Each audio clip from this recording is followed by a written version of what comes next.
Hello hello everyone, welcome back another video. तो ये आपका लेक्चर नंबर सेकंड है यूनिट 4 का इम्प्रॉपर इंटीग्रल का, जिसमें हम कंपैरिजन टेस्ट डिस्कस करने वाले हैं। ठीक है, तो इम्पोर्टेंट टेस्ट होगा ये आपका। इसके बाद म्यू टेस्ट भी इस वीडियो में हम डिस्कस करेंगे।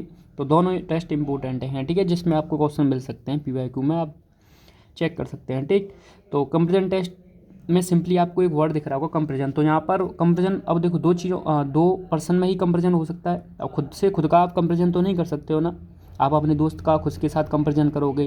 तो मिनिमम 2 क्वांटिटी होना ज़रूरी है कंपेरिजन के लिए। 2 से ज़्यादा हो सकती है, उनमें भी हम कंपेरिजन कर सकते हैं। तो अब मैथ की लैंग्वेज में बात करें तो कंपेरिजन टेस्ट का मतलब यहाँ पर 2 फंक्शन होंगे। ठीक है, तो सिंपली समझ सकते हो वर्ड से, कंपेरिजन टेस्ट 2 फंक्शन। ठीक है, तो क्या क्या इसमें करने वाले हैं अब हम डिस्कस करते हैं। तो सिंपली देखो, ये टेस्ट जो है इम्पोर्टेंट है। ठीक है, एग्जाम में आपको इस पर क्वेश्चन देखने को मिल सकते हैं।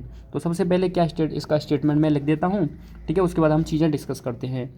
तो अब डायरेक्टली देखो, ये जो टेस्ट हैं आपके हो गए, म्यू टेस्ट हो गया, म्यू टेस्ट को तो शायद छोड़ो, ये प्री टेस्ट हो गया, कंपेरिजन टेस्ट हो गया। तो ये डायरेक्टली तो नहीं पूछे जाते हैं, पर लेकिन इससे रिलेटेड क्वेश्चन पूछा जा सकता है। और कभी कभी म्यू टेस्ट तो एग्जाम में पूछ भी लेता है वो, नहीं म्यू टेस्ट पर भी क्वेश्चन रहता है ऑलमोस्ट। पर लेकिन ये जो 3 टेस्ट हैं इंपॉर्टेंट हैं एग्जाम क्वेश्चन के। ठीक है, क्वेश्चन के पॉइंट ऑफ व्यू से अगर आप देखोगे तो इम्पोर्टेंट हैं। तो अब हम देखो इसका स्टेटमेंट समझते हैं। पहले मैं इस स्टेटमेंट इसका लिख देता हूँ, फिर आप समझना। ठीक है, फिर हम चीज़ें डिस्कस करेंगे साथ में। तो सबसे पहले देखो इसका स्टेटमेंट हम डिस्कस करते हैं आपका। तो इस स्टेटमेंट में 2 फंक्शन होंगे। तो let f x and g x भी 2 फंक्शन, आप यहाँ से लेट कर सकते हो। तो लेट, एक minute, let f x and g x be 2 functions which are, मैं एक बार क्लियर कर दूंगा, अभी थोड़ा एक बार मैं लिख देता हूँ। ठीक है, स्टेटमेंट लिख देता हूँ, फिर चीज़ें हम समझते हैं। बाउंडेड, पॉजिटिव एंड इंटीग्रेबल, या फिर नेक्स्ट वीडियो जो मिलेंगे उसमें मैं पहले से स्टेटमेंट लिख के ले आऊँगा। ठीक है, उसमें से फिर मैं आपको डायरेक्टली समझा दूंगा, जिससे टाइम वेस्ट ना हो आपका। Also let g x is less than equal to F x for all x is greater than equal to a, then a to infinite g x t x is convergent if a to infinite fx dx is convergent। अब ध्यान से समझो, इसका statement मैं पढ़ देता हूँ एक बार, अगर आपको वर्ड समझ में नहीं आ रहा होगा तो। देखो, let f x and g x भी 2 फंक्शन, मान लो आपके पास 2 फंक्शन है एफ एक्स और जी एक्स। ठीक है, जो बाउंडेड हैं, ठीक है, पॉजिटिव है। अब देखो, पॉजिटिव कहने का मतलब ये है कि जो ए होगा वो ग्रेटर देन 0 होगा, ध्यान रखना आपको। ठीक है, तो मैं पहले ही बता चुका था आपको, लास्ट वीडियो में मैंने ये चीज़ आपको समझाई थी कि ए इज़ ग्रेटर देन 0 के लिए होंगे टेस्ट, पी टेस्ट हो गया, कंपेरिजन टेस्ट हो गया, म्यू टेस्ट हो गया। ठीक है, तो ए हमेशा ग्रेटर देन 0 होता है। तो वही कह रहा है कि पॉजिटिव है। अब बाउंडेड है मतलब कि ये चीज़ मैंने आपको समझाई थी पहले इम्प्रॉपर इंटीग्रल में, कि 2 ही केसेस हो सकते हैं। पहले तो मान लो आपकी जो रेंज है वो इनफाइनाइट हो जाए, तो ये भी जो टेस्ट हम पढ़ रहे हैं रेंज इनफाइनाइट ही है बस। जो हमारा फंक्शन होगा, जैसे मान लो ए, तो ए ग्रेटर देन 0 होगा ये।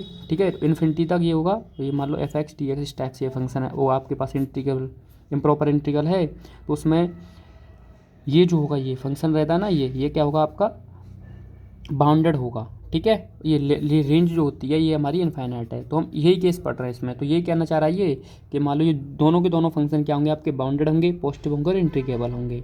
ओके, कोई दिक्कत नहीं है इंटरवल ए बी में। ठीक है, अब इंटरवल ए बी में, अब देखो next, also let g x is less than equal to F x. अगर मान लो जी एक्स है वो एफ एक्स से स्मॉलर है। ठीक है, यहाँ पर क्या कहा है उसने, देखो समझो G x is less than equal to F X है। अब ये नहीं कि देखो आप जी एक्स को ही एफ एक्स से लेस देन मानो, ऐसा भी हो सकता है मान लो एफ एक्स लेस देन हो जी एक्स से। ठीक है, तो दोनों के लिए सिमिलरली रहेंगी चीज़ें। कैसे रहेंगी, देखो G X less than equal to F x हो, जहाँ पर एक्स जो ये फंक्शन की एक्स होगी वो ग्रेटर देन होगी ए से। ठीक है, हाँ, then a to infinity g x D x is convergent, ये तभी कन्वर्जेंट होगी। देखो जी एक्स स्मॉलर है, अगर मान लो एफ एक्स स्मॉलर होती तो ये कंडीशन फिर डिपेंड करती, जैसे यहाँ जी एक्स डिपेंड करेगा एफ एक्स पर। अगर जी एक्स को कन्वर्जेंट होना है, G x is convergent, G X तभी कन्वर्जेंट होगी जब F x D X F x जो है वो कन्वर्जेंट हो। अगर मान लो ऐसा होता कि f x is less than equal to g x होता, तो उस केस में हम क्या बोलते कि f x is convergent if g x is convergent. समझ गए ना। तो ये चीज़ें सिमिलरली समझ रहे हो, अगर अपोजिट भी सिमिलरली अगर रहेंगी चीज़ें तो होगा वो सेम चीज़। तो यहाँ से अगर आप समझ रहे होंगे कि ये एफ एक्स डी एक्स अगर हम कन्वर्जेंट प्रूव कर देते हैं तो फिर हमको जी एक्स को चेक करने की ज़रूरत नहीं है, फिर उस केस में जी एक्स भी आपका कन्वर्जेंट होगा। ठीक है, तो हमको एफ एक्स प्रूव कन्वर्जेंट। अगर मान लो डाइवर्जेंट के केस की बात करें, ये तो कन्वर्जेंट का हो गया, तो डाइवर्जेंट में उल्टा होगा। उल्टा होने का मतलब जैसे यहाँ पर जी एक्स कन्वर्जेंट किसके बेसिस पर हो रहा है, एफ एक्स कन्वर्जेंट है तो जी एक्स चेक करने की जरूरत नहीं, कन्वर्जेंट होगा।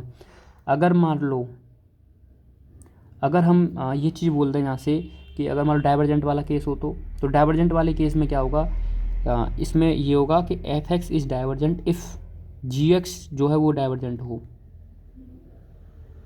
ठीक है, समझ गए ना। तो पहले इसके लिए प्रूव कर देते हैं, फिर नोट करके मैं वो चीज़ लिख दूंगा, ये जो मैं डाइवर्जेंट के लिए बोल रहा हूँ वो मैं नोट करके लिखवा दूंगा आपको। पहले हम इसको प्रूव कर लेते हैं, आप पहले कन्वर्जन समझो, डाइवर्जेंट को भी दिमाग से निकाल दो क्योंकि कन्फ्यूजन हो जाएगा। ठीक है, डाइवर्जेंट को कुछ मत समझो, अभी कन्वर्जेंट समझते हैं पहले। ठीक है, तो पहले कन्वर्जेंट का प्रूफ देखते हैं और ये समझते हैं कैसे अप्लाई करना है। क्वेश्चन करवाऊंगा, चीज़ें क्लियर हो जाएंगी आपकी। ठीक है, तो अब देखो हम क्वेश्चन डिस्कस करते हैं, इसका प्रूफ डिस्कस करते हैं। ठीक है, तो देखो इसका प्रूफ क्या है, देखो हमारे पास क्या दिया है क्वेश्चन ने, हमको दिया है बस एक कंडीशन हमको दिया कि जी x is less than equal to F x, और वो तो है ही है कि एफ एक्स जी एक्स मान लो बाउंडेड, और वो तो है। तो इट इज़ गिवन दैट हमको ये दिया है कि जी x is less than equal to F x for all x is greater than equal to A, और ए ग्रेटर देन ज़ीरो। ठीक है, ये भी रहेगा यहाँ पर। तब इसलिए अब आपको देखो ये तो हमको दिया है कि जी x is less than equal to F X है, तो यहाँ पर हम दोनों साइड में क्या लेते हैं, आपका इंटीग्रेशन ले लेते हैं। ठीक है, तो A to x ji x D x less than equal to, ये आपका हो जाएगा यहाँ से A to x F x D x. ठीक है, taking integration on both side, तो दोनों साइड में हमने इंटीग्रेशन ले लिया। अब लिमिट ले लेते हैं। ठीक है, तो limit x tend to infinite a to x ji x D x less than equal to a to x sorry limit x tend to infinite a to x F x D x. ठीक है, अब ये क्यों लिया हमने limit इसलिए लिया क्योंकि ए टू इन्फिनिटी हमको प्रूव करना है, ए से एक्स को इन्फिनिटी की तरफ ले जाना है। तो यहाँ से जब आप लिमिट रखोगे तो यहाँ से आपको पता है ये आ जाएगा A to infinite ji x D x less than equal to का A to infinite F x D x. ये हो गया क्वेश्चन नंबर 1। ठीक है, अब देखो ध्यान से यहाँ समझो। अब क्वेश्चन ने कहा कि अगर ये कन्वर्जेंट है तो जी एक्स भी कन्वर्जेंट होगा, ये हमको प्रूव करके देना है। अगर मैं ये मान लूँ, एज्यूम कर लूँ मैं कि ये एफ एक्स यहाँ से कन्वर्जेंट है। ठीक है, अगर हम कहते हैं कि जो A to infinite F x D X अगर ये कन्वर्जेंट है, तब आप ये बोल सकते हो कि जी एक्स भी कन्वर्जेंट होगा। तब क्या हम ये चीज़ बोल सकते हैं, तो आप कहोगे हाँ बिल्कुल बोल सकते हैं, क्योंकि अगर मान लो ये इससे छोटा है, जैसे सिंपली अगर बात करें, जैसे भी हम अदर यूनिट में भी पढ़ चुके हैं कि अगर मान लो ये कन्वर्जेंट होगा तो ये वैल्यू भी आपकी कन्वर्जेंट होगी। अगर मान लो ये डाइवर्जेंट होता तो ये भी डाइवर्जेंट होगा। ठीक, तो यही हम कहने वाले हैं, यहीं से हम ये चीज़ हम इसको सीधा डायरेक्टली बोल देंगे कि a to infinite F x D x is convergent. ठीक है, अब इसको अगर हमने कन्वर्जेंट मान लिया, ठीक है, अगर ये कन्वर्जेंट है क्योंकि अब ये इससे छोटा है या इसके बराबर भी हो सकता है। अगर ये कन्वर्जेंट है तो ये भी कन्वर्जेंट होगा, क्योंकि ये दोनों सेम बिहेवियर ही तो दिखाएंगे ना, क्योंकि एल एच एस और equal to R H S होता है दोनों। अगर आपने पढ़ा हो कि इक्वेशन में जो L H S equal to R H S होता है, तो जो एल एच एस बिहेवियर दिखाएगा वही आर एच एस का बिहेवियर रहेगा। ठीक है, और यही सेम केस इनक्वलिटी में रहेगी। तो अगर ये कन्वर्जेंट अगर इसको मानूंगा तो ये भी कन्वर्जेंट होगा। फ्रॉम इक्वेशन 1 से हम ये बोल सकते हैं इनक्वलिटी आपको दिख रही है। ठीक है, दोनों में रिलेशन है। ठीक, तो यहीं से हम ये चीज़ यहाँ से कहने वाले हैं इसको, since a to infinite F x D x is convergent, क्योंकि मेन हमारा काम था कि जी एक्स को कन्वर्जेंट ले जाना। अब ये खुद इसने खुद कह दिया अगर ये कन्वर्जेंट है तो ये भी कन्वर्जेंट होगा। ये आप बोल सकते हो ये चीज़ क्या ट्रू है, तो हम कहेंगे यस ट्रू है, क्योंकि अगर ये कन्वर्जेंट है तो ये भी कन्वर्जेंट होगा, बिकॉज आपको दिख रहा है वो दोनों में रिलेशन है। ठीक है, तो यहीं से हम अब यहाँ से देखो आप एक काम भी कर सकते हो, जैसे अगर मान लो इस थ्योरम को दूसरे तरीके से आपको प्रूव करना है तो सिंपली आप एफ एक्स को कोई फंक्शन लेके चल सकते हो। ठीक है। जैसे मान लो कोई फंक्शन ले लो, यहाँ पर अगर हम फंक्शन ले लें, जैसे मान लो एक्स, वो बताया था ना अभी हमने पी टेस्ट पढ़ाई है, पी टेस्ट का एग्जांपल लोगे ना, जैसे एक्स की पावर अगर मैं 2 ले लूँ, ठीक है, तो वहाँ पर हमने क्या पढ़ा था, पी इज ग्रेटर देन 1 होना चाहिए, तो उस केस में कन्वर्जेंट होगा। तो हम यहाँ से फंक्शन की कोई ले सकते हैं, वैल्यू भी लेके चल सकते हैं, मान लो कोई, ठीक है, ये तो जनरल सबके लिए बात हो रही है, आप एक फंक्शन भी लेके चल सकते हो कोई भी, लेकिन हम सिंपली सीधा बोल देंगे a to infinity f x D x is convergent. अगर ये कन्वर्जेंट है तो इसलिए from equation 1 a to infinity g x D x is also convergent. ठीक है। अब देखो नोट करके जो मैं आपको बता रहा डाइवर्जेंट के लिए, तो नोट करके हम लिख सकते हैं कि in above theorem if g x is less than equal to F x हो, ठीक है। अब देखो सेम, अगर आप मान लो आपके लिए ये प्रूव अगर है तो ये इस टाइप से प्रूव होगा। अब इसी का अपोजिट अगर आपको प्रूव करना पड़े डाइवर्जेंट का केस, तो उसमें क्या होगा कि जी x greater than equal to F x होगा, ये इसके लिए है। अगर मान लो अगर आप यहाँ से f x is less than equal to g x मान के चलते हैं ना, यहाँ f x is less than equal to g x मान के चलते, तो हम यहाँ पर जो केस लेते डाइवर्जेंट का, तो वो क्या लेते, f x is greater than equal to, अगर कन्वर्जेंट वाले केस में जो स्मॉलर है स्मॉलर, और फिर डाइवर्जेंट वाले केस में वो आपको ग्रेटर देन लेके चलना पड़ेगा, ठीक है। For all x is greater than equal to a then a to infinite ji x D x is divergent if a to infinite F x D x is divergent. ठीक है, समझ गए होंगे आपको, ये अपोजिट लेना पड़ेगा ये कंडीशन जो है, ठीक है। तो ये प्रूफ था इसका। तो सिंपली कहने का क्या मतलब है, बस ये समझो, ये जो कंडीशन दी है ना, बस इससे मेन काम होगा क्वेश्चन में, ठीक है। थोड़ा समझ लो क्वेश्चन में क्या चीज़ें रहेगी। देखो जो भी आपको कंडीशन दी है ना, ये g x is less than equal to F x वाली, यही इंपॉर्टेंट रहेगी, ध्यान रखना आपको। क्वेश्चन आपको जैसे क्वेश्चन देगा, मान लो जैसे discuss the convergence of integral दे दिया आपको, कोई भी एग्जांपल दे दिया, ठीक है। जैसे मान लो एक एग्जांपल लेते हैं, तभी चीज़ें क्लियर रहेंगी। तो देखो एग्जांपल लो ध्यान से, यहाँ से जैसे एग्जांपल जो पूछा गया एग्जांपल है, ठीक है, आपके एग्जाम में ये discuss the convergence of the integral, तो discuss the convergence of the integral, तो देखो ये आपका ए टू इन्फिनिट ये sine square x upon x square d x, ठीक है, where x greater than equal to a greater than 0, ठीक है, ये है। तो देखो ध्यान से, अब आपको क्या करना है, सिंपली जैसे हमने अभी ये पढ़ा आपका कन्वर्जेंस से, आपको ये वाली कंडीशन जो g x is less than equal to F x जो मैंने माना था ना, ये यहाँ पर ये फॉलो करनी पड़ेगी आपको, इससे देखना पड़ेगा, ठीक है, क्योंकि यही तो मेन है इसमें जो कंडीशन आप लेके चलोगे। तो यहाँ पर देखो दो फंक्शन आपको एज्यूम करने पड़ेंगे, ठीक है। तो इसमें क्या करना पड़ेगा, जैसे मान लो मैं जो जी एक्स फंक्शन मानूंगा उसकी वैल्यू एफ एक्स से छोटी होनी चाहिए, और मुझे पता है कि अगर मैं एफ एक्स को कन्वर्जेंट प्रूव कर देता हूँ तो जी एक्स प्रूव हो जाएगा। तो आपको एफ एक्स एक ऐसा फंक्शन मानना पड़ेगा जिसको आप बता सको कि ये कन्वर्जेंट है। ये आपको पहले से पता है कि मान लो ये कन्वर्जेंट है, नहीं पता है तो आपको मान लो पी टेस्ट या कोई अदर टेस्ट से पता है कि ये कन्वर्जेंट है, ठीक है।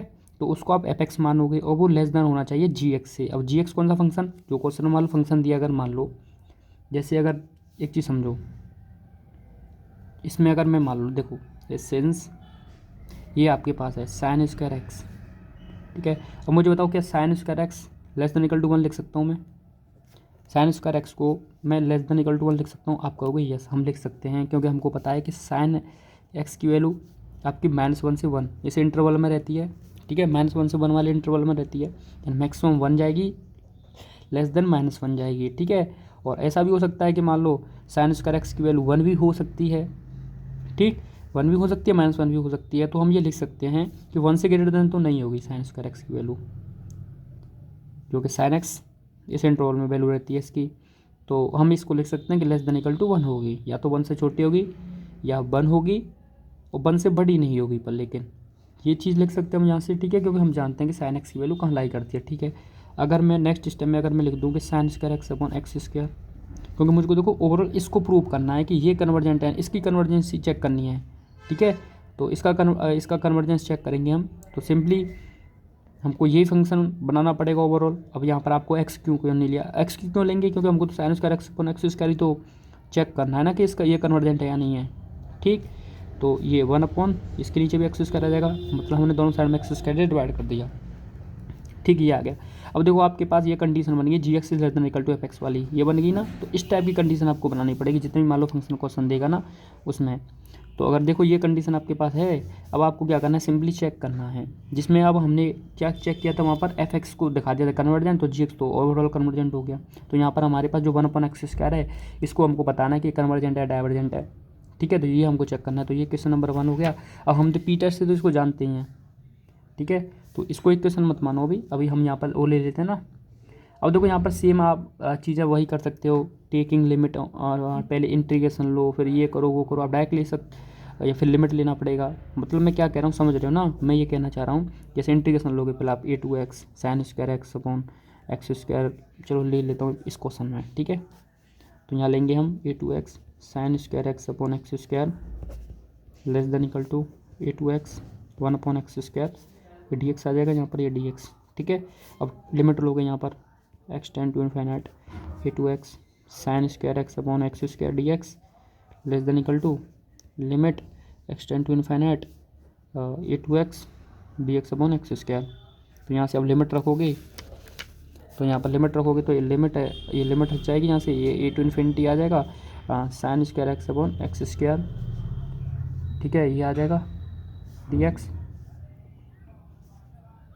ये लेस देन इक्वल टू हो जाएगा आपका a to infinite d x upon x square. ये इसको मान लो क्वेश्चन नंबर 1। तो इसको मैं डायरेक्ट भी ऐसे लिख सकता था, मैं ये कहना चाह रहा था। ठीक है, सिंपली अब देखो यहाँ से आपको ये सिंपली दिख रहा है किससे, पी टेस्ट से कि इसकी ये कन्वर्जेंट है।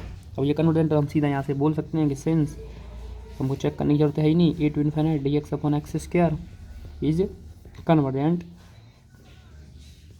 देयरफॉर हम बोल सकते हैं फोर फ्रॉम इक्वेशन 1 आपका ये भी फंक्शन होगा a to infinite sine square x upon x square d x is convergent.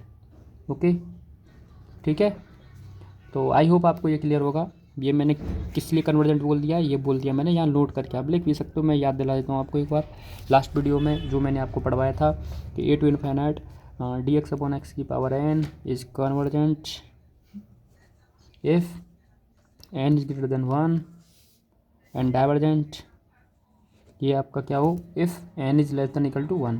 ठीक है, तो सिंपली आपको ये चीज़ हम बता चुके हैं, तो ये आपको यहाँ पर क्लियर होगा। तो अब एक और एग्जांपल, मैं एक एग्जांपल और लेता हूँ आपके लिए।